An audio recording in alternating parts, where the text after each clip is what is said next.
신명기 3장 16절에서 29절 말씀이고요. 신명기 3장 25절 말씀. 오늘 모세의 기도입니다.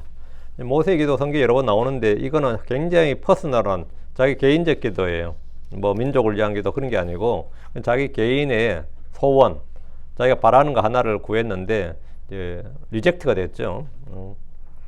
신명기 3장 25절 말씀 같이 읽겠습니다. 원하옵나니 나를 건너게 하사 요르단강 강 너머에 있는 아름다운 땅 곧 좋은 산과 레바논을 보게 없소서 하였느니라. 여기 보면 원하옵나니 하는 이 부분이 있죠. 원하옵나니 우리말로 이렇게 번역되는 원하옵나니 이게 I pray thee 예요. 제가 주께 기도드리나이다. 내가 주께 이런 거는 왜 이렇게 번역하는지 모르겠어요. 그냥 정확하게 있는 그대로 내가 주께 기도하옵나니 나를 건너게 하사 요르단강 건너편에 있는 아름다운 땅 곧 저 좋은 산과 레바논을 보게 없소서 이렇게 된 거죠. 모세의 아주 개인의 기도인데 이 기도는 이제 하나님께서 응답하지 않으셨습니다. 뭐 하나님 응답이 이제 예스로 응답하는 게 있고 노로 응답하는 게 있고 이제 기다려라 이렇게 할 때가 있는데 여기서 이제 노로 응답하신 게 있었죠. 이제 당 기도하고 시작합시다. 위대하시고 거룩한 주님 감사합니다. 하나님께 은혜 주셔서 오늘 주의 말씀을 선포합니다. 선포되는 모든 말씀들이 성도들 가운데 잘 전달되게 하시고 권위 있고 영감 있는 주의 말씀이 좀 은혜롭게 선포되기를 원합니다. 그리고 또 말씀을 통해서 저희가 늘 병을 얻게 하시고 경고를 받고 또 아버지는 저희가 혼이 좀 깨어나는 시간이 되도록 해주시옵소서. 또 말씀에서 또 저희가 취할 수 있는 여러 가지 많은 것들이 있는데 무엇보다 주님께서 성령을 통해서 저희 안에 은혜로 베풀어 주신 그 은혜의 법을 저희가 잘 받도록 해주시고 믿음과 잘 결합하도록 해주시고 또 마음속에서도 이 말씀을 아무런 거리낌 없이 또 받아서 이 말씀을 또 사용할 일상생활에서 잘 적용하고 사용할 수 있도록 해주십시오. 하나님께서 복을 주시고 오늘 온종일 주의 영을 충만케 하시고 은혜가 넘치는 시간이 되도록 해주십시오. 감사드립니다. 주의 성기도합니다. 아멘. 예. 오늘 공부할 말씀은 이제 모세의 개인적인 기도입니다. 모세는 가나안을 목전에 두고 자기가 행한 잘못으로 인해서 주의 심판을 받았습니다. 모세가 심판을 받았다고 하는데 예, 모세가 심판을 받았어요. 이 일의 발단은 이렇습니다. 이 사연이 좀 있는데 이 가데스에서 이스라엘 회중은 이곳은 물이 없다면서 모세와 아론을 대적을 했습니다. 회중이 대적을 했어요. 사막에 물이 없는 것은 별로 이상한 일이 아닙니다. 사막에 물이 없는 게 정상이지 사막에 물이 많다면 그것이 도리어 이상한 일이죠. 물이 많으면 사막이 아닌 거지.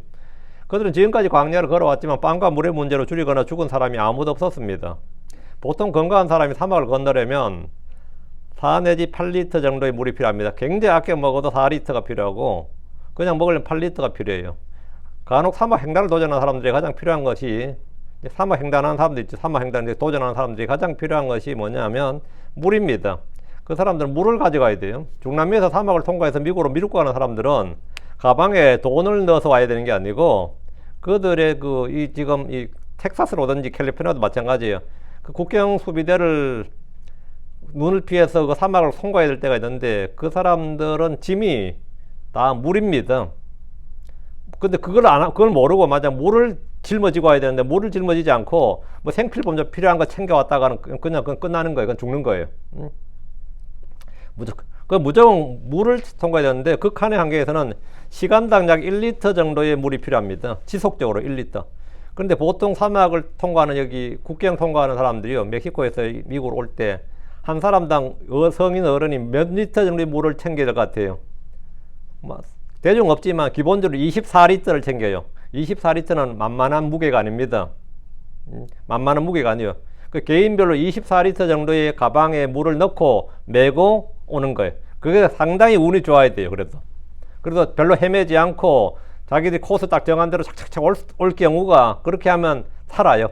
그래가지고 뭐 캘리포니아 도착하든지 뭐 텍사스에 도착하든지 그렇게 하는 겁니다. 그럼 물가방을 메고 오는 겁니다. 근데 광야 회중들은 얼마나 메야 되는 거예요. 광야 회중들은 물을 메고 와야 되는데 회중들이 광야에서 이제 죽을 때 이거 이렇게 이제 광야에서 다 죽겠다 싶었던 거죠. 그래서 광야 회중들 하는 말이 형제들이 광야에서 막 죽을 때 주께서 자기들을 죽였더라면 주님께서 우리도 죽여주셨더라면 말이야 좋을 뻔했다. 이렇게 민수기 20장에 보면 주께서 우리를 죽여주셨더라면 좋을 뻔했다. 이렇게 불평을 하면서 모세와 아론에게 그 책임을 물었습니다. 우리를 광야로 데리고 나온 것이 바로 모세와 아론이니까 우리를 이곳에 죽게 한 사람들도 모세와 아론이다 이거예요. 그 말인데 민수기 20장 5절에 또 어찌하여 너희가 우리를 이집트에서 나오게 하여 이 악한 곳으로 데려왔느냐. 이곳은 씨를 뿌릴 곳도 없고 무화과나무도 없고 포도나무도 없고 석류도 없고 마실 물 또한 마실 물도 없도다. 이거 광야니까요. 이들의 가장 큰 불만이 이것이 됩니다. 먹을 게 없다는 거죠. 민초들의 주된 관심사는 정치 체제가 아니에요. 우리를 먹고 살게 해주느냐 없느냐, 언제나 먹고 사는 문제, 즉 경제입니다. 먹고 살 것도 마련해주지 못하면서 우리를 왜 이집트에서 데리고 나와서 이 개고생을 하게 하느냐는 거죠.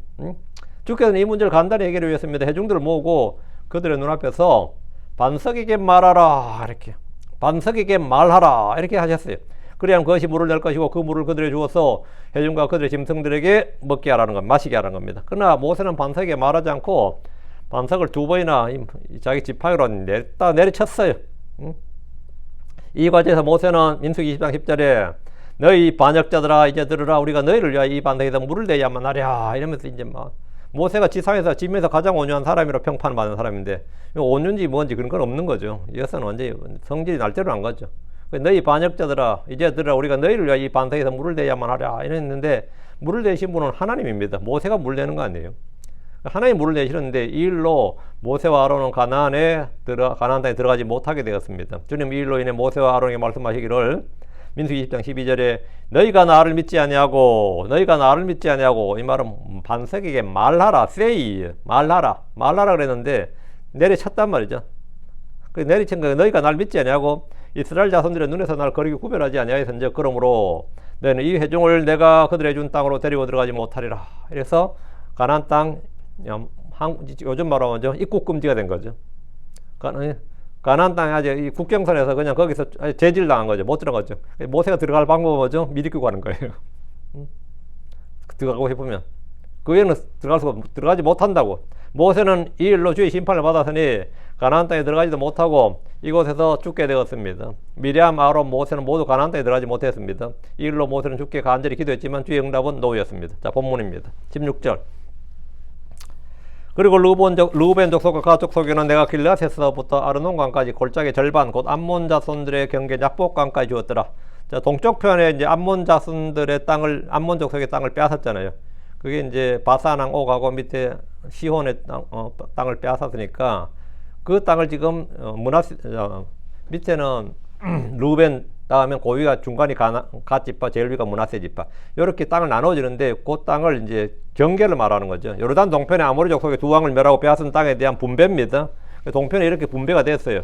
르우벤 족속과 갓 족속이 이 땅이 그들이 살기에 너무 좋아 보였습니다. 이게 목초지였단 말이죠. 목초지는 뭐냐, 가축이 많은 지파가 제일 좋은 거죠. 르우벤 지파와 갓 족속이 가축이 많았다 그래요. 그래서 이 땅을 우리에게 달라고 한 거죠. 그들은 가축이 많았는데 이곳은 목초지였기 때문에 이 땅을 탐을 냈습니다. 그래서 모세에게 이 땅을 자기들이 줄 것을 요구했고, 모세는 르우벤 족속과 갓 족속의 길앗에서부터 아르논강까지 골짜기 절반, 즉 암몬 자손들의 경계인 약복강까지 주었습니다. 이것은 그들이 강을 건너 정복 전쟁을 벌이기도 전이었습니다. 먼저 땅을 받은 거죠. 가장 사전 상속이죠. 17절. 또 평야와 요르단과 그 경계 곧 긴네렛에서부터, 긴네렛 이건 딱 들으면 어딘지 알겠죠? 긴네렛에서부터 평야의 바다, 즉 소금바다까지. 소금바다는 사해입니다. 사해, 지금 하는 소금바다까지. 아스도피스가 아래 동쪽 지역을 그들에게 주었더라. 성경용어로는 소금바다고요. 세상용어로는 사해입니다. 세상용어로는 이제 죽은 바다라고 하는데 성경은 소금바다라 그러죠. 용어가 다르죠. 지금 나오는 이 지역들이 이스라엘의 국경선이 됩니다. 평야와 요르단과 그 경계 곧 긴네롯에서부터 평야의 바다, 즉 소금바다까지 아스도피스가 아래 동쪽 지역을 그대로 주었다, 이렇게 되어 있는데 이게 국경선이 되는 겁니다. 이런 본문을 공부할 때는 이제 성경 지도를 다 펴놓고 보는 게 제일 좋아요. 그냥 봐서는 잘 모르는데, 긴네롯 하면은 신약에서는 게네사렛이죠. 신약에서 게네사렛이고, 예, 이제 디베랴 바다 그러죠. 디베랴 바다 이래 불리기도 하고 갈릴리 호수라 불리기도 하는데, 소금바다는 오늘날 사해바다로 불리는 것으로 일반의 바닷물보다 6배나 되는 염분을 함유하고 있기 때문에 붙여진 이름입니다. 염분이 하도 높아서 소금바다가 되는 거죠. 지중해 해수면보다 약 390m가 더 낮고 최고 수심은 400m, 동서로 약 15.6km, 남북으로 길어요. 85km나 되는 큰 바다 호수입니다.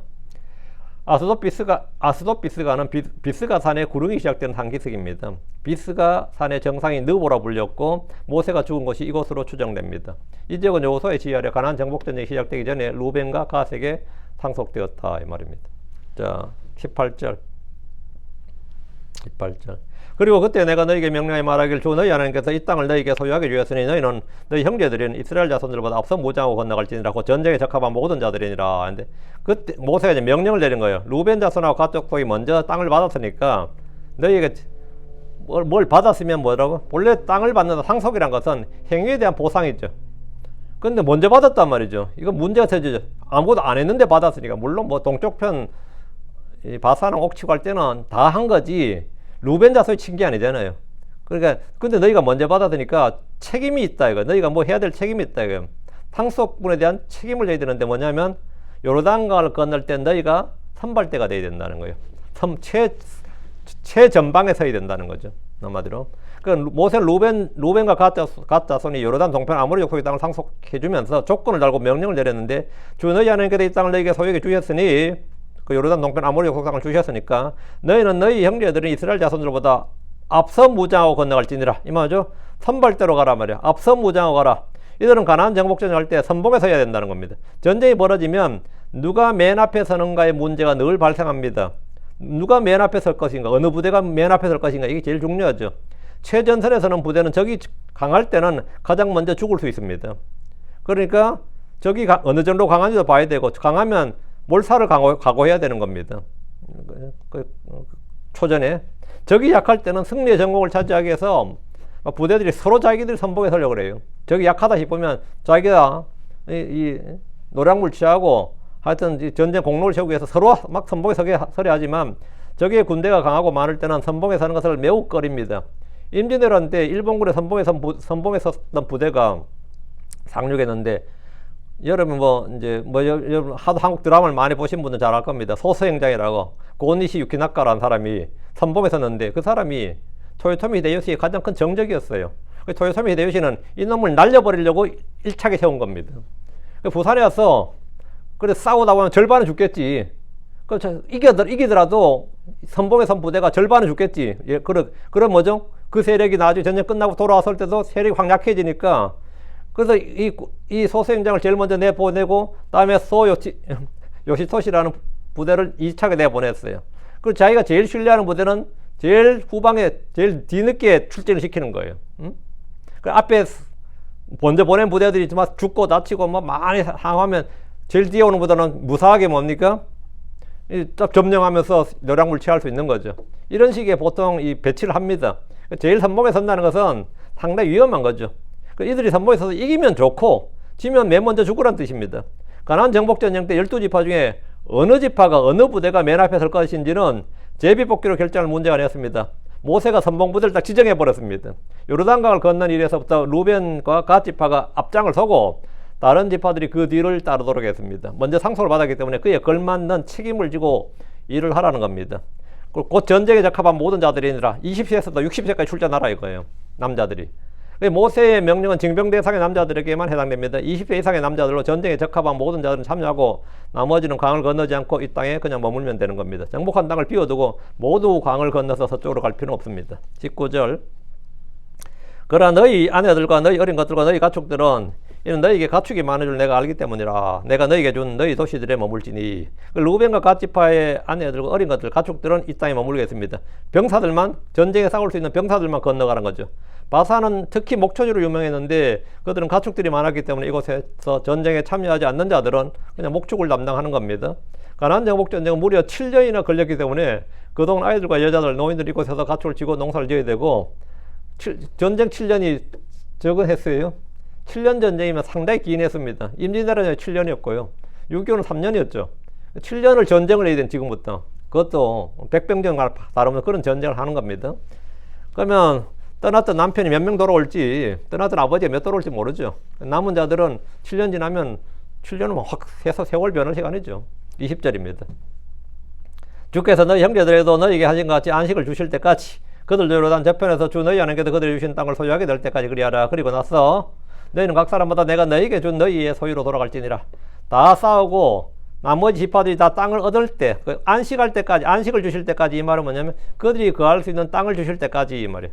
그 유업의 지파 상속 분배가 끝날 때까지 너희는 싸우고 그리고 나서 돌아오라는 거예요. 그 7년 끝나고 요소하고 분배 다 끝나면 그때 돌아오는 건데 주께서 너희 형제들에게도 너희에게 하신 것 같이 안식을 주실 때까지, 이 말씀은 정복전쟁이 끝날 때까지 이 말이에요. 광야 40년은 계속해서 이동했기 때문에 안식이 없었습니다.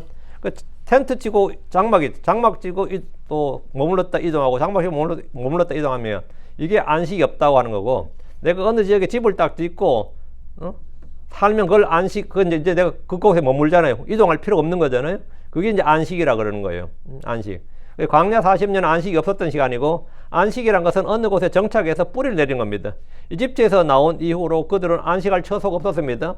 루벤과 갓 지파는 요르단 동쪽 암몬족 속의 땅을 정복하고 그 땅에 정착하면서 안식을 누렸습니다. 그러나 나머지 지파는 그들이 거할 땅 처소를 아직 마련하지 못한 상태입니다. 애들은 강을 건너서 그 땅에 있는 가나안 족속을 다 정복한 후에야 안식할 수 있습니다. 안식을 주실 때까지, 이 말씀의 정확한 뜻이 본문에 나오죠. 20절에 그들도 요르단 저편에서 주 너희 하나님께서 그들이 주신 땅을 소유하게 될 때까지, 그 땅을 소유하게 될 때까지 그리하라. 그 땅을 소유할 때까지, 이게 안식할 때까지라는 뜻이에요. 안식할 때까지라는 것은 이제 내가 내 땅을 소유해서 거기 하는 거죠. 한국 사람은 치면 내가 계속 월세방을 맨날 렌트만 돌아다녀. 그러다가 내 집을 샀어. 그럼 그게 안식인 겁니다. 원래 뭐 직장 찾아, 학교 찾아, 뭐 하다 계속 내가 막 이사를 20번, 30번 다녔다는 사람도 있잖아요.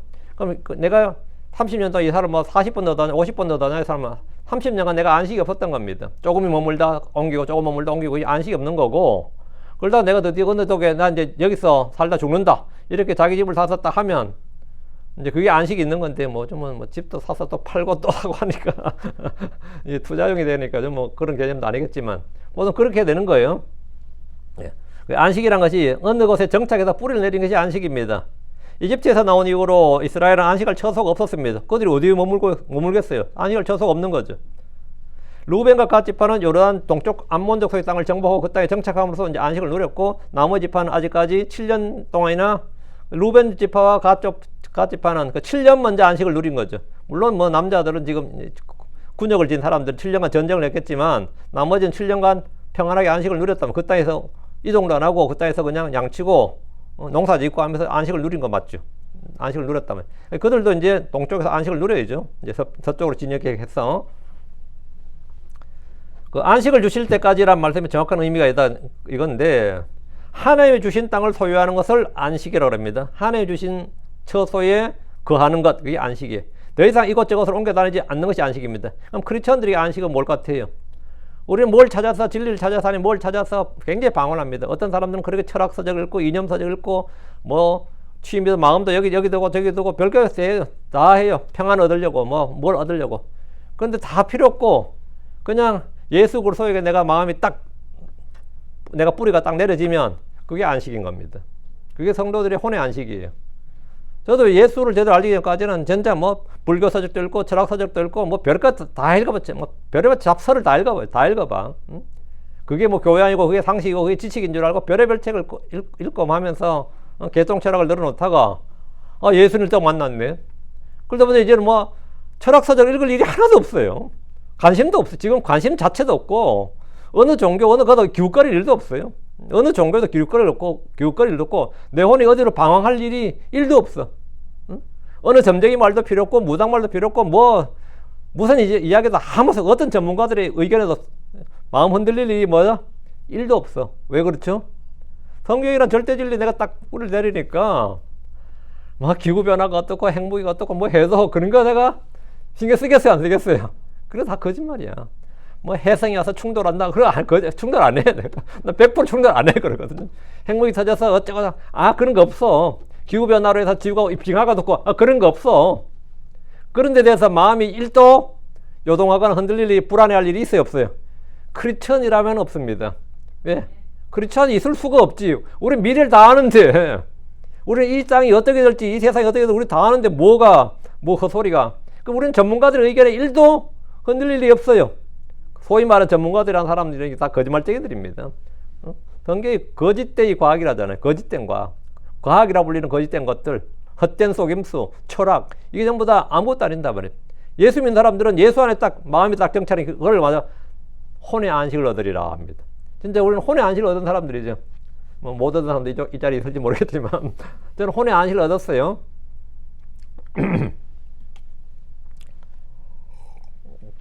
뭐 더 이상 이 종교 저 종교 이런 가르침 저런 가르침 이런 철학 저런 철학 뭐 과학 뭐 이런데 우리가 전혀 떠돌지 않아야 된다. 세상의 풍조에 흔들리지 않고 떠돌지 않아도 된다고. 예. 옮겨다니지 않는 것, 그것이 뭐냐. 예. 제가 말할 때 월세살이를 하는 사람이 계약기간이 끝나면 이사를 가고 집주인과 불화가 있어서 이사를 갑니다. 직장이 불안정한 사람들은 돈벌을 위해서 이곳저곳을 늘 이사를 다닙니다. 공무원들 중에도 순환보직을 하는 사람들은 같은 부대, 같은 부서, 같은 곳에서는 계속 오래 있지 못하고 옮겨 다니는데 그들은 안식이 없다 그럽니다. 크리스천들은 이 땅에서 나그네의 순례자입니다. 우리의 처소는 저 하늘에 있습니다. 그때까지 우리는 안식할 곳이 없습니다. 루벤과 갓 지파의 형제들이 모두 각 자기 소유의 땅에 정착함으로써 안식할 때까지 그들을 위해서 싸워야 됩니다. 다시 1절 그리고 나서 너희는 각 사람마다 내가 너희에게 준 너희의 소유의 땅으로 돌아갈지니라. 정복전쟁이 끝나고 상속분배가 된 후에야 이들은 다시 요르단강을 건너 처음 그들이 받은 소유로 돌아올 수 있습니다. 모세는 그들이 다른 지파들보다 더 앞장서서 힘써 싸워야 한다는 사실을 말해줬습니다. 그들은 전쟁이 끝나기 전까지 그들의 땅으로 돌아갈 수가 없습니다. 자기들의 집으로 빨리 돌아가려면 더 크게 용맹하게 싸워서 이기라는 겁니다. 이 말씀을 영적 교훈적으로 적용하면 우리는 그리스도 안에서 안식을 얻었습니다. 주 안에 거하는 자는 주의 평안과 자유와 안식을 기쁨을 누립니다. 그러나 우리는 그리스도의 좋은 군사로서 이 땅에서 싸워야 됩니다. 그리고 저 하늘로 돌아가서 진정한 안식과 평안과 기쁨을 누립니다. 저 하늘은 나의 본향입니다. 21절 그리고 그때 내가 여호수아에게 명령하여 말하기를 주 너희 하나님께서 이 두 왕에게 행하신 모든 일을 내 눈이 보았나니 주께서 내가 지나가는 모든 왕국들에서도 그와 같이 행하시리라. 그러니까 여호수아는 지금 전쟁 출전 전인데 뭐를 보증받은 거예요? 승리를 보증받은 거예요. 모세는 자기의 뒤를 이어서 이스라엘의 목자가 된 여호수아에게 명령을 했는데 주 너희 하나님께서 이 두 왕에게 행하신 모든 일을 내 눈이 보았나니 주께서 내가 지나가는 모든 왕국들에서도 그와 같이 행하시리라. 헤스본의 왕 시온, 바산의 왕 옥에게 행하신 것처럼 강 건너편에 있는 가나안 7민족들에게 그 왕이 33명이었나? 30명이 넘는 왕이에요. 그 30명이 넘는 왕을 전부 다 이렇게 바산왕 옥 죽이듯이 죽인다 이거예요. 시온 죽이듯이 이렇게 다 멸할 수 있다는 겁니다. 승리를 약속받은 거죠. 그런 싸워서 승리했다기보다는 승리를 취하려고 정복을 위해서 싸우러 간 겁니다. 그 싸우러 가서 승리한 게 아니라 승리하러 싸우러 간 겁니다. 승리하기 위해서 싸우러 간 거라고. 이 말이 완전히 다른 겁니다. 많은 위대한 정복자들이 있지만 전쟁의 승패는 그들 자신도 알지 못한 채 싸우러 갑니다. 미국이 베트남전에서 질 줄은 상상도 못했습니다. 미국이 베트남전 참전했는데 그 많은 군을 하고 그렇게 많은 무기를 투입하고 돈을 쏟아붓고 거기서 지고 나올 줄은 어떻게 알았어요? 아프간 전쟁도 사실은 이겨온 전쟁이 아닙니다. 지고 온 전쟁이에요. 탈레반이 다시 정권 잡았잖아요. 그 미국은 피난하다시피 그렇게 무기 다 내려놓고 왔어요. 그 무기 값이 가격이 장난이 아닙니다. 전부 다 소프트웨어 다 파괴하고 오느라고요. 탈레반은 가만히 있다 자기가 전리품 얻은 거예요. 그 많은 미국 자산을 그냥 이 병참 자산을 그냥 얻어버린 거예요. 상상도 못했지. 그런 진짜 원시 국가로 생각했던 그런 나라들한테 가서 몇십 년간 싸우고 져버렸단 말이죠. 전쟁 승패를 알 수 없다는 거죠. 한국전에서는 승패가 나지 않았다고 하지만 실질적으로는 패전이었습니다. 중공군의 개입을 막아내지 못했고 휴전을 했기 때문입니다. 중국은 티벳을 쉽게 정복했지만 티벳을 너무나 쉽게 그냥 주워 먹듯이 정복했지만 베트남에겐 패배했습니다. 이게 얼마나 굴욕이었냐면요. 베트남 정규군이 전부 다 캄보디아가 있었어요. 베트남 정규군하고 안 싸우고도 졌다는 겁니다. 중국이. 이게 완전히 황당한 거죠. 러시아가 우크라이나를 침공할 때 모든 전문가들이 길어도 보름이라 그랬어요. 보름이면 끝나고 세계 군사력 2위인 러시아가 우크라이나 치면 러시아 민병대가 가도 이긴다 그랬어요. 왜? 그 섬 하나 차지할 때 무슨 반도지 거기? 그거 할 때 사실 민병대가 접수했습니다. 그런데 아무리 오래 걸어도 3, 4주면 전쟁 끝날 것이라고 다 단언했는데 지금 몇 년이에요? 근데 지금 러시아가 이기질 못하잖아 지금. 빠르면 보름 만에 끝날 것이고 늦어도 3, 4주 아니면 충분히 승리한다고 했지만 아직도 공방을 주고받고 있습니다. 그러나 여호수아는 확실한 승리를 보증받았습니다. 이것은 여호수아에게 주님께서 이렇게 말씀하셨다. 모세를 통해서 이렇게 말씀한 건 뭐냐면 내가 복권을 사서 복권 당첨되는지 확인하는 게 아니고요. 복권 당첨번호를 미리 받아두고 복권 사러 가는 거예요. 내가 당첨번호를 미리 받아놨어. 그러고 나서 뭐 하라고? 야, 복권 사러 가. 이거하고 똑같은 겁니다. 여호수아에게 승리를 이미 보증해주고 싸우러 가. 이거예요. 싸우러가 이거는 뭐냐? 예, 상금 타러 가는 것과 똑같은 겁니다. 여호수아에게 전쟁은 그런 것이었습니다. 이거 뭐 당첨번호 받아놓고 복권 사러 가는 거예요. 복권 사서 그냥 당첨번호 그냥 색칠하는 꼴이라고. 100% 확률을 가진 패를 지닌 그런 사람이 여호수아였습니다. 이것은 오늘날 성도들에게도 그대로 적용됩니다. 우리는 하나님께서 100% 승리를 약속하셨습니다. 주께서 구원의 대장이시고 우리를 위해서 싸우시기 때문이고 승리를 주시겠다고 약속하셨기 때문입니다. 승리를 언제 주신다 그랬어요? 항상 승리라. 항상 이기게 하신다 그랬어요. 항상. 고린도전 15장 57절에 그는 하나님께 감사하노라. 그분께서 우리 주 예수를 통하여 우리에게 승리를 주시는도다. 승리를 주시는도다. 그를 통해 우리에게 승리를 주시는 하나님. 이것이 여호수아에게 주신 약속보다 더 크고 확실한 약속입니다. 고린도서 2장 14절에 이제 하나님께 감사하노니 그분께서 항상 우리를 그리스도 안에서 승리하게 하시며 또 우리를 통해서 모든 것에 그분을 아는 냄새를 풍기게 하시는도다. 여러분, 그분께서 항상 우리를 그리스도 안에서 승리하게 하시고, 항상이나 항상.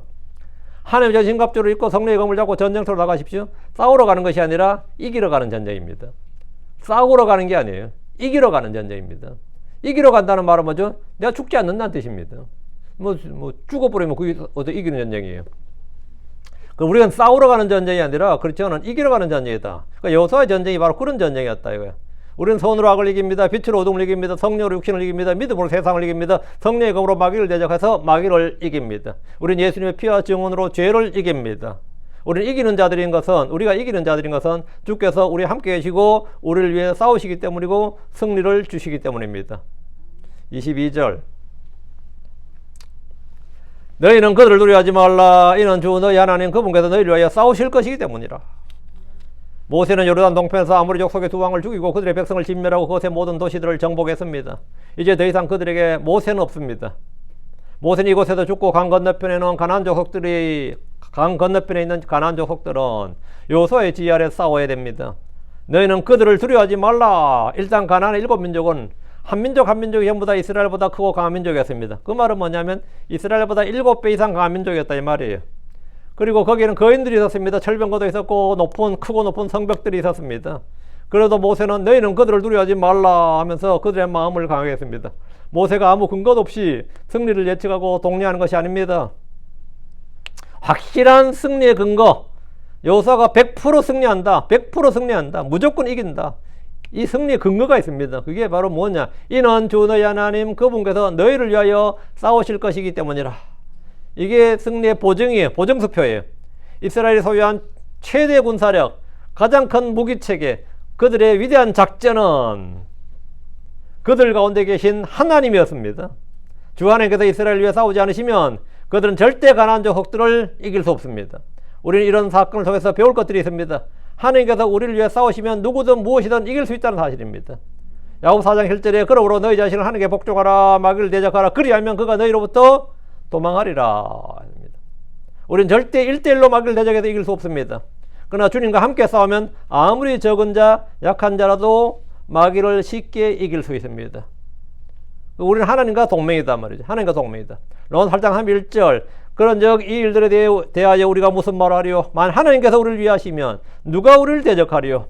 누가 우리를 대적하겠느냐? 하나님 우리를 위해 싸우시고 하나님 우리를 위해서 일하시면 누가 우리를 대적하겠느냐 이거예요. 무조건 이긴다는 거죠. 이 말을 쓰면 그리스도의 군사들인 성도들의 이 무력, 힘이 어느 정도인 걸 보여주는 말씀입니다. 무조건 이긴다. 23절. 예.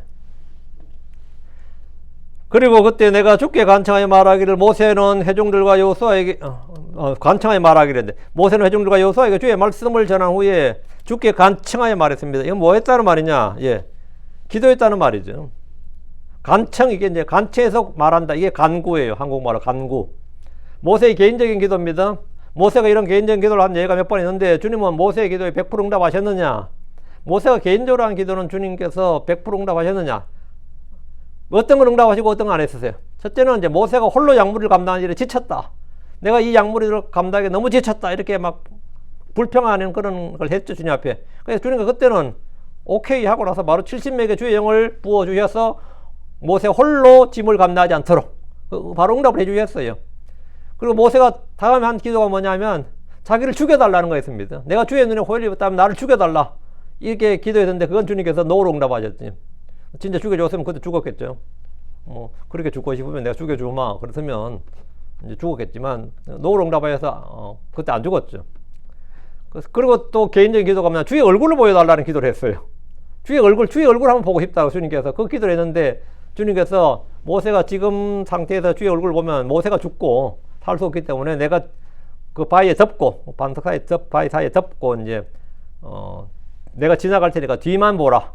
모세가 예수님의 그때 하나님의 그 뒷모습만 보게 하셨습니다. 이건 응답된 거죠. 이건 응답된 거고, 이는 모세가 주의 얼굴을 보면 죽기 때문에 제 취한 조치였습니다. 이번에 모세의 기도 뭐였냐면, 요르단강을 건너서 가나안 땅에 들어가게 해달라. 주님께서 들어가지 못한다고 했는데 이 주님께서 말씀을 취소하시고 내가 꼭 좀 요르단강을 건너서 그 땅을 보고 싶다 이렇게 했는데, 그 응답은 뭐냐, 24절입니다. 자, 기도 봅니다. 오 주 하나님이여, 주께서 주의 종에게 주의 위대하신가 주의 강한 손을 보여주기 시작하셨나이다. 하늘이나 땅에 어떤 신이 주께 행하신 일과 주의 크신 능력같이 행할 수 있겠나이까. 근데 이건 뭐냐면 이제 모세가 구할 것이 있는데, 구할 것은 그 다음 절에 있죠. 25절에 있는데 24절은 구하기 전에 믿음의 고백이에요. 우리의 기도 형식이 하나님을 부를 때 뭐가 앞에 쭉 뭘 하죠. 앞에 쭉 뭘 하는데 그게 뭐냐면 이제 서론이죠. 근데 우리 여러분이 이제 뭐 옆집에 가서 뭘 하나 뭐 부탁을 하나 하려도 가서 이제 뜸을 들여가면서 이제 실질하고 뜸을 들이지. 집안은 다 평안한가 어쩌고 저쩌고 하면서 나눠서 뭐 야 본론을 말해. 뭐 때문에 왔어? 그러면 이제 뭐 있는가 이런 식으로 할 때 앞에 뜸을 들인 게 있죠. 그게 24절이에요. 크리스천들도 주님 앞에 할 때 주님 위대하시나이다 뭐 이러고 하면 주님이 그래 뭘 한대. 건강해 주시옵소서. 뭘 돈을 주십시오. 직장을 주십시오. 뭐 이런 거 있잖아요. 그 말 하기 전에 대놓고 바로 하나님 아버지 하고 나서 그냥 바로 하기는 이제 민망하니까 24절이 있는 거예요. 모세는 자신이 원하는 것을 구하기에 앞서 주 하나님의 어떠하심을 고백했는데, 우리도 주께 뭔가를 구할 때 뭐 주님의 위대하심이나 그분의 신격이나 그분이 행하신 일이나 그분이 내게 베푸신 은혜 등에 감사와 찬양을 드립니다. 감사 찬양을 드리죠. 다 그렇게 기도합니다. 기도할 때 다 그렇게 해요. 모세는 주께서 자기에게 주의 위대하심과 주의 강한 손을 보여주기 시작했다고 했습니다. 주께서 모세에게 그분의 강한 손을 보여주기 시작한 것은 미디안 광야의 불타는 떨기나무에서부터 있습니다. 그리고 이집트에서부터 크고 강한 이적들을 무수히 보여주셨고, 홍해에서는 가장 극적인 권능이 나타났습니다. 이후 광야 40년 동안에도 계속해서 주의 위대하심과 강한 손을 보여주셨습니다. 주께서 행하신 일은 하늘이나 땅에 있는 어떤 신도 전혀 할 수 없는 일이었습니다. 민족들마다 그들이 섬기는 고유의 신이 있고 큰 신이라고 불리는 신들이 있지만 실제 역사에서 그들이 했다고 할 만한 할 일은 전혀 없습니다. 한국의 민족신이 뭐죠? 한국에도 민족신이 있나? 뭐 신을 그 한국을 위해 한 일이 뭐 있는데 하나만 말해봐. 한국의 신이 한국의 한민족의 신이 있다면 한국 한민족을 위해서 뭐 했는데 딱 한 개만 말해보라고. 없죠. 한강 만들었나? 없잖아요. 어느 신나라도 신전에서 거나하게 차려놓고 뭐 뭘 먹는지 몰라도 없잖아. 뭘 해? 그래서 사람들이 믿는지 몰라. 그렇게 한국 사람 제사 지내는데 죽은 조상이 날 위해서 한 일이 뭐냐고. 살았을 때 날 위해서 한 일이 있을지 몰라도 죽고 나서 날 위해서 한 일이 뭐냐고. 없죠. 당연히 없어요. 그래서 이 하나님은 하신 일이 있잖아요. 기록이 있고 하신 일이 있잖아요. 그걸 보여주기 시작했다고. 그들은 우상들이고 세상 신들은 다 우상들이고 사람들이 만들어낸 허구이기 때문에 한 일이 없습니다. 그러나 하나님은 크고 놀라운 일을 행하셨고 보이셨습니다. 지금 24절 하늘이나 땅에 어떤 신이 주께서 행하신 일과 주의 크신 능력과 같이 행할 수 있겠나이까. 어떤 신도 주께서 행하신 일을 할 수 없습니다. 주님은 지금도 우리 안에 크고 놀라운 일들을 행하십니다. 야, 근데 진짜 그 우상에게 잡힌 사람들요, 이 신들 잡힌 사람들 보면 참 불쌍해요. 한국에 그 어떤 연예인이 신내림을 받았는데 자기 자식들한테 그 대물림일까봐 자식들을 얼른 텍사스로 피난시켰어. 그것도 텍사스 골짜기에 살고 있는 걸 봤거든요. 그래서 그 신은 텍사스까지 못 가나 보다 그랬어요. 그 신은 texas까지는 못 가나 보다. 근데 그 아버지 마음은 이해가 되더만. 자기가 그 신뢰를 받았으니까 자식들을 보호해야 되잖아요. 근데 자기가 받은 신도 자기 자식한테 물려주기 싫은 거예요. 그 신은 뭐다? 자기가 스스로 해도 안 좋은 거야, 자기도. 근데 우리가 만약에 내가 성령 충만을 받아. 그럼 자식들 성령 충만 받도록 늘 기도하죠. 응? 안 그래요? 자식들한테 늘 기도하지. 내가 받은 이 성령을 주기 위해서 내 자식들에도 충만하게 해달라고 기도하지. 그 진짜 신과 가짜 신 차이야 이게. 하늘이나 땅에 어떤 신이 주께서 행하신 일과 주의 그 신 능력 같이 행할 수 있겠나니까.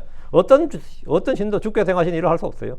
주님은 지금도 우리 안에 크고 놀라운 일을 행하십니다. 25절 내가 주께 기도하옵나이다. 나로 건너가서 요르단 건너편에 좋은 땅 곧 저 좋은 산과 레바논을 보게 하옵소서. 다시는 이게 기도죠. 24절에 이제 밑자락 까는 거였고요. 기도한다는 것은 우리말로 부탁하다, 청원하다, 요구하다는 뜻입니다. 기도한다 이 말이 뭐냐면 부탁하다, 청원하다, 요구하다는 거예요. 우리말로 기도한다고 사용되고 있는 말은 종교적 의의입니다. 어려움에 처한 사람이 제발 도와주세요, 한 번만 도와주세요 말한 것이 pray입니다. 그게 기도입니다. 막 어려움에 처한 사람이 막 기도를 해요. 신학교 졸업한 사람들, 막 신학교 졸업하고 이런 사람들 있잖아요. 막 전화번호 돌려가지고 막 목사님들 막 전화 돌려서 자기 막 유스패터나 막 부목사나 뭐 전도사 삼아달라고 기도하는데 저 전화 많이 받아요. 졸업할 시즌쯤 되면. 다 전화번호 찢어가지고 자기 고용해달라고 뭐 좀 해주십시오. 이것도 프레이입니다. 기도예요. 그것도 기도입니다. 자기를 죽이려는 사람들에게 제발 살려주세요, 한 번만 살려주세요 비는 것도 기도입니다. 그것도 기도예요. 잘못을 해줄 때 처벌받지 않기 위해서 경찰이나 검사나 판사에게 호의를 구하는 것도 기도입니다.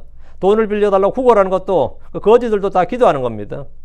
저 좀 한 푼만 줍시오. 그것도 기도예요. 애원하는 것도 기도고. 크리스천들이 기도를 한다 늘 잘못 이해하는 경우가 많은데 아브라함이 자기 아내에게 누이라고 말해줄 것을 부탁을 했죠. 자기 아내에게 누이라고 해달라고 부탁을 했는데 그게 뭐냐면 I pray thee예요. 내가 그대에게 기도하노니 이거예요. 참 그렇게 이제 기도를 나는 안 쓰고 그때 내가 그대에게 청하노니, 내가 그대에게 부탁하노니 이렇게 하죠. 그게 기도라고 영어로. 아브라함이 롯에게 우리 따로 분리하자 했을 때 그것도 기도입니다. 아브라함이 롯한테 I pray thee 이렇게 말해요. 모세는 내가 주께 기도하옵나이다. 이게 뭐죠? I pray thee잖아요. I pray thee. 주님께 뭔가를 부탁하는 겁니다. 모세가 주께 바라고 해주기를 원한 것은 요르단 건너편 땅으로 들어가게 해달라는 기도입니다. 모세는 이스라엘을 약속의 땅으로 인도하는 사역을 받은 자인데 막상 그 땅에 들어가지 못하게 되었기 때문에 주님께 기도한 겁니다. 내가 주께 기도하옵나이다. 나로 건너가서 요르단 건너편에 좋은 땅 곧 저 좋은 산과 레바논을 보게 하옵소서. 우리 모두 저마다 자신의 사정과 자신의 일과 자신의 염려와 자신의 소원과 자신의 뭐가 있죠. 자신의 짐을 주께 던져 맡길 수 있습니다.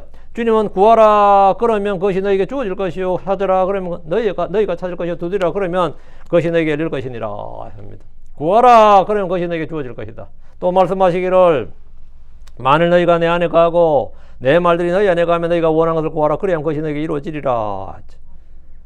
요한복음 16장 4절에도 지금까지 너희가 내 이름으로 아무것도 구하지 아니하였느니라. 그러나 구하라 그리하면 너희가 받으리니 이로써 너희의 기쁨이 가득하리라. 성경에는 수많은 기도 응답에 대한 약속이 있습니다. 주님은 쉬지 말고 기도하라고 명령하셨습니다. 주께 구하는 것은 성경적인 것입니다. 성경적인 순종입니다. 26절 그러나 주께서 너희로 인하여 내게 진노하사 내 말을 들으려 하지 아니하시고 주께서 내게 말씀하셨느니라. 그만하면 내게 충분하니 이 일로 더 이상 내게 말하지 말라. 뭐라고? 말도 하지 말라잖아요. 내게 말하지 말라. 그거 구하지 말라고요. 주님이 기도를 금지시켜 버렸지.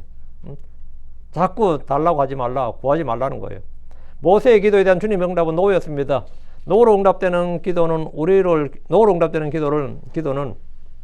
주께서 이제 내 기도를 들어주지 않으셨다 이렇게 말하죠. 노로 응답했다고 응답이라고 하죠. 노로 응답되면 보통 은 기도가 응답 안 됐다고 보통 보는 거죠. 그러나 이 역시 복된 기도 응답입니다. 사람들의 많은 기도는 구하지 말아야 할 것들, 남에게 해가 되는 것들도 많습니다. 심지어 자기의 기도가 자신에게 해가 되는 것도 있습니다. 자기의 기도가 자기에게 해가 되는 것도 있어요. 부모들은 아이들이 해달라는 걸 다 해줄 수가 없습니다. 그걸 해줘서도 안 됩니다. 마찬가지로 주님은 성도들의 모든 기도를 다 들어주시면 안 됩니다. 사람들이 구하는 것들 중에 대부분은 정력으로 쓰려고 잘못 구하는 것이기 때문입니다. 모세의 기도는 거절되었습니다. 사도 바울은 3번이나 자기 몸에 있는 가시 즉 사탄의 사자를 제거해달라고 기도했는데 주님께서 거절하셨습니다. 살로메는 자기 아들들인 요한과 야고보를 위해 기도했지만 그 역시 거절되었습니다. 요한과 야고보의 기도 역시 거절되었습니다. 주님은 그들에게 너희가 구하는 것을 너희가 알지 못하는도다 이렇게 말씀하셨습니다. 주님은 모세의 기도를 들으셨지만 그의 기도를 거절하셨습니다. 모세는 이 장면에서 26절 그러나 주께서 너희로 인하여 내게 진노하사 내 말을 들으려 하지 아니하시고. 왜 이런 겁니까? 모세는 자신의 잘못과 죄로 인해 가나안 땅에 들어가지 못한 것인데 그건 회중들 탓이라고 해요. 뭐 이런 황당한 말이 있나 싶잖아요. 그러나 주께서 너희로 인하여 내게 진노하사 내 말을 들으려 하지 아니하시고. 너희로 인하여 이래 있죠. 모세가 화를 내며 반석을 내리신 이유가 백성들의 불신앙과 반역과 불평 때문이었습니다. 내가 왜 반석을 내리셨느냐? 그때 왜 내가 주님이 이 반석에 말하라고 했는데 말을 안 하고, 모세가 말을 안 했습니다. 반석에 물을 내라 하고 말을 내야 되는데 말을 안 하고 반석을 내리쳤어요. 물은 물론 나왔어. 근데 주님의 명령대로 안 했죠. 그리고 주님을 거리 구별하지 않아서 백성들에게 그냥 말만 해서 딱 나왔으면 이스라엘 백성들 먼저 난리 나는 거지. 반석을 내리신 게 아니라 모세가 그냥 반석에 말만 하고 물이, 근데 반석이 쫙 갈라져서 물이 나왔으면 아니 말씀으로 말로 이게 이건 전혀 다른 이야기입니다. 내리친 거하고는. 그런데 이걸로 사실은 모세가 못 들어가는데 내가 왜 반석을 내리쳤느냐 이거야. 이제 모세가 하는 말은 거죠. 백성들의 불신앙과 반역과 불평 때문에 우리한테 하도 불평하고 주님을 불신하고 하니까 내가 짜증나고 열받아서 내리친 거잖아요. 모세 입장에서. 회중들이 모세와 아론을 대적했던 일로 이 모든 일이 터진 것이다. 그래서 모세가 하는 말이 너희로 인하여 이렇게 너희로 인하여. 내가 성질대로 내리친 게 아니라 너희 때문에 내리셨다 이 말이지. 너희로 인하여 이 말이야. 모세가 백성들 때문에 하나님께서 자신에게 진노하셨다고 말한 것은 자신의 죄를 부인하는 것이 아니고 자신의 죄가 자신의 이번 잘못이 백성들의 불신앙에 따른 것이다. 이 백성들의 나의 진노와 분노를 보여주고 나타내 보여주려고 한 게 컸어요. 하나님의 능력을 보여주는데 앞서서야 되는데 모세는 이번에 이 사건으로 자신이 얼마나 지금 열받았는지를 보여주려고 했던 거예요. 그래서 하나님께서 이제 진노하셨는데 너희로 인하여 진노하셨다 이 말이죠. 그 위대한 지도자라 해도 백성들의 불신과 반역과 대적 등으로 인해 죄를 짓게 될 수 있다는 걸 말합니다. 그러나 주께서 내 말을 들으려 하지 아니하시고 모세의 기도는 거절되었다 이거예요. 하나님의 기도는 yes, no, ways예요. 이 중에 하나로 응답된다는 말 하는데 no는 거절된 응답입니다. 신학적 관점으로 볼 때 하나님께서 모세의 기도를 거절하신 이유 중에 하나는 그가 율법을 받고 율법을 수여한 사람이기 때문입니다. 율법으로 그렇게 될 수 없고 율법의 행위로 상속받을 수 없다는 대원칙을 예표하는 겁니다. 모세를 여기서 딱 끊어준 것은 이 신학적 교리적으로는 굉장히 중요합니다. 율법의 수여자가 약속의 땅으로 들어간다. 이건 안 되는 거죠. 그래서 예수와 같은 이름에 예수님과 이름이 같은 호세아 또는 여호수아라고 불리는 이 여호수아를 통해서 가나안 땅을 상속하게 하신 것은 우리 주 예수 그를 통해서 우리가 의롭게 되고 상속을 받는다는 위대한 진리가 들어 있습니다. 27절입니다. 너는 비스가 꼭대기로 올라가서 내 눈을 들어 서쪽과 북쪽과 남쪽과 동쪽으로 바라보라. 이는 내가 이 요르단을 건너지 못할 것이기 때문이라. 난 못 건넌다 이거예요. 예. 비스가 산 꼭대기란 이 말인데 소금바다 그 사해죠. 소금바다 동쪽 3km 지점에는 아바림 산맥의 북쪽에 있습니다. 비스가 산의 정상에 누보 봉우리가 있었습니다. 주님 모세를 이곳에 올라가서 그 땅에 이제 동서남북을 다 보게 하셨어요. 동서남북을 다 보게 하셨는데 이 산에 올라가서 가나안 땅을 보면 맑은 날씨라면 거의 모든 것이 보입니다. 산의 높이가 높을수록 더 멀리 볼 수 있는데 이는 지구의 공면 때문입니다. 해발 1000피트 거의 한 300m 정도 1000피트 정도에 올라가면 39마일 한 63km 정도로 육안으로 말이에요. 63km 정도를 볼 수 있고 해발 10,000피트 한 3,800m 정도 해발 10,000피트에 올라가면 123마일을 볼 수 있습니다. 육안으로. 에베레스트 정상 정도 그 정도 높이에 올라가면 230마일을 볼 수 있어요. 육안으로. 230마일 밖에 보인다. 모세가 산 정상에서 동서남북으로 가나안 땅을 봤다면 이스라엘 회중이 들어가 살 땅을 본 겁니다. 한국에도 여러분이 관광지로 만들어 놓은 게 통일전망대라고 있거든요. 좀 높이 해놨는데 거기서 보면 개성 시내 다 보입니다. 육안으로. 망원경 500원 넣으면 이제 망원경 볼 수 있도록 이제 망원경 설치를 해놨는데 육안으로 봐도 저 바다 건너 개성 시내가 다 보여요. 근데 그 바다 안개나 이게 끼어버리면 안 보이는데 맑은 날씨에는 다 보입니다. 그러니까 모세가 거기서 딱 올라가서 하나님께서 날씨를 좀 청명하게 주셨다면 거의 레바논까지 본다는 거죠. 그 산에서 보인다는 거죠. 그래서 모세는 비스가에 올랐는데 느보산은 비스가의 가장 높은 봉우리고 꼭대기로 이곳에서 가나안 땅을 보면 요르단강과 건너 가나안 서편 지역뿐 아니라 저 멀리 헬몬산까지도 보입니다. 모세는 이스라엘을 이곳으로 인도하기 위해서 부름받았고 40년 동안 그들과 함께 동고동락했는데 막상 지금 그 앞에 다 왔는데 말이죠. 들어갈 수 없다는 주의 명령을 받았으니 참 만감이 교차했을 겁니다. 참 만감이 교차하죠 이때. 27절 이는 내가 이 요르단을 건너지 못할 것이기 때문이니라 했는데 주께서 모세에게 요르단을 건너지 못할 것이라고 하셨습니다. 모세는 이집트에서 태어난 순간 사실 죽을 뻔했던 사람입니다. 그때 파라오가 남자아이는 다 죽이라 그랬거든요. 태어날 때. 근데 모세는 애가 이제 태어났을 때 아빠 엄마가 숨겼던 거죠. 그래도 걔 살리려고 지금 진짜 나일강에 뛰었던 거 아니에요. 그래서 이름이 모세가 된 거예요. 물에서 건진 자가 모세야. 그래서 모세가 되는데 그가 이집트에서 40년, 미디안 광야 40년, 그리고 이 광야에서 출애굽하면서도 광야에서 40년 동안 이스라엘을 이곳까지 인도했습니다. 그는 가장 신실하게 주를 섬겼던 사람입니다. 그런데 가나안 땅을 목전에 두고 요르단을 건너지 못한다는 하나님의 말씀을 들었습니다. 모세가 가나안 땅에 들어가지 못한 이유가 뭔 같아요? 예. 모세 너희 죄로 인하여 했는데, 예. 하나님의 영광을 가린 것. 그게 제일 큰 것이었습니다. 그리고 내가 너희를 위하여 반석에서 물을 내랴. 이건 그냥 좀 선을 넘은 거였죠. 내가 물 내는 거 아니에요. 모세가 물을 어떻게 내요? 이건 하나님께서 굉장히 센서티브하게 반응한 겁니다. 하나님께서 어떤 것에 민감하게 반응하는지를 봐야 돼요. 뭐 살인했던 어떤 놈도 들어가는데, 예를 들어서 내가 그거 말 한마디 잘못했다고 못 들어가냐 이런 생각할 수 있잖아요. 그 생각해보면 어떤 사람은 내가 원래 별거 아닌 것 같은데 즉사하는 경우도 있고 엄청 큰 죄 지은 것 같은데 괜찮은 경우도 있죠. 이게 전부 다 우리의 기준과 완전히 다르단 말이죠. 하나님께서 좀 민감하게 즉각적으로 반응하는 것, 이런 센서티브한 것은 우리도 굉장히 조심해야 됩니다. 까딱 잘못하면 가는 수가 있어요. 그렇지 않네. 가도 좋은 데로 가니까. 28절입니다. 그러나 여호수아에게 책무를 주고 그를 격려하며 그를 강하게 하라. 이는 그가 이 백성 앞에서 건너갈 것이며 내가 볼 그 땅을 상속하게 할 것이기 때문이라. 주님, 모세가 강을 건너지 못할 것이기에 여호수아에게 책무를 주라고 하셨습니다. 이제 여호수아가 뒤를 이어 가나안 정복전을 하고 상속의 땅을 나눠줄 겁니다. 모세는 그에게 책무를 주고 그를 격려하며 그를 강하게 하라는 겁니다. 40년 동안 모세는 이스라엘의 목자를 넘어서 가장 강력한 권능을 가진 통치자였습니다. 모세가 40년을 집권했어요. 한번 생각을 해봐. 이 정도면 어느 정도예요? 모세는 여러분 생각할 때 왕이야, 왕 아니에요? 모세는 왕이었습니다. 모세는 여스룬의 왕이었다 이렇게 나와요. 신명기 33장 4절 5절에 모세가 우리에게 한 복을 명령하였으니 곧 야곱의 회중이 받을 상속이로다. 그리고 그가 백성의 우두머리들과 이스라엘 지파들이 함께 모인 때에 여스룬 안에서 왕이었도다. 모세는 왕이었습니다. 모세는 왕이었고 예언자였고 사실 제사장이었어요. 그리스도였다고 모세가. 초대 대제사장은 아론이지만 모세는 희생물 드리고 하는데 아무런 문제 없습니다. 모세는 진짜 제사장이었어요. 근데 하다가 이제 중간에 아론을 임명한 것이지, 제사장 책을 확립한 것이지, 모세는 세 개를 다 가졌습니다. 왕이었고 통치자였다고. 그러고 항상 주의 말씀을 선포한 예언자였고, 나 같은 예언자라 그런 거예요. 주님 말씀 직접 받아 전한 예언자였고, 예, 제사장이었다. 그런 모세의 지위를 여호수아가 이어받았는데, 이런 무슨 권력의 공백이 발생하죠. 이런 위대한 한 40년 집권하던 이런 사람이 물러나면 갑자기 죽으면 말이죠. 권력의 공백이 확 발생하죠. 근데 그 권력 공백을 완전히 메꿀 수 있도록 해줘야 되는 거예요. 그게 여호수아란 말이죠. 여호수아가.